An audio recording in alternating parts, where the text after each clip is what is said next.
अस्सलाम वालेकुम भैया। तो बात आज मैं तू देख ना अपना मियांवाली सारे मियांवाली सड़कों का काम लाई वधे तो बस क्या आख सकते हैं। हर शे पढ़ के सट जाने तो बात पता ही पाकिस्तान किन्ने काम थी नहीं होने। हर शे पढ़ के तो वह जुड़े रहे बस पढ़ के तो सटा चावा तो पता नहीं केड़े दिहाड़े जुड़ती। चलो आज मैं तुम दिख ना अपने मियांवाली के सारे हिसाब किताब चलता भी लंघण की जाओ भी जे राश बनवाने था तो फिर वो बात मैं तुम दिख वेंदा पिया इतने सारे इलाके काम तो लगा हुआ था तो काम लाई हुआ तो का आजाब ते चढ़े वे और दे देते उसो कि इतने ना सड़कों का था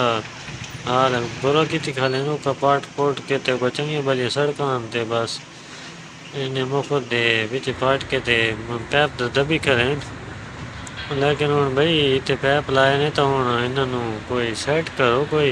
लंघण तो राह तो बना के रखो ना। हूँ तुस दे पे हो तो जो लंघदा पिए तो बस वो लंघदा ही पिए यानी ज़्यादा मजा कौन इतने हूँ इतने हर जगह पाट पोट रखी नहीं भाई तुसें टाइम नाल फिर जे जहर से जे कि ना कोई पैप शैप तो बने नहीं दबो पैप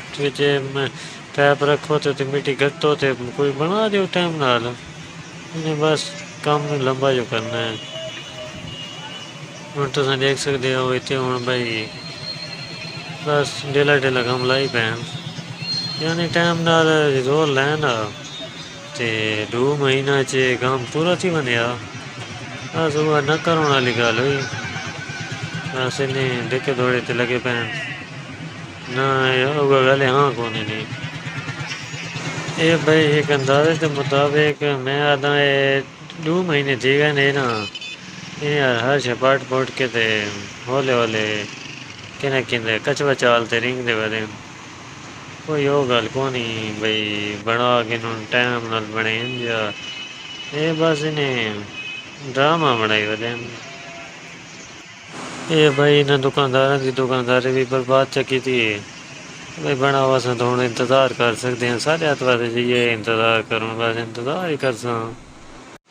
बहरहाल लेटा ने तो काम लाई पैन अच्छी गल है लेकिन यही तो है ना कि भाई काम तो लाई पैन उन्हें मठे मठे लगे पैन ते कोई क्या मरीज तू लंघना होता है तो लंगावना होता है तो वो तो बात मुसीबत ही न पोवा नहीं इतने बनवाने रास्ते बस बात तो खला ही रहे और मेरा थोड़ा मोटरसाइकिल था मैं सही नहीं चलता लेकिन की करी वे चलावना पौंदा इतने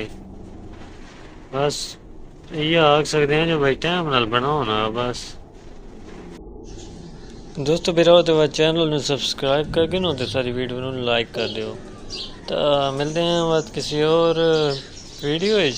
तो बात अल्लाह हाफिज़।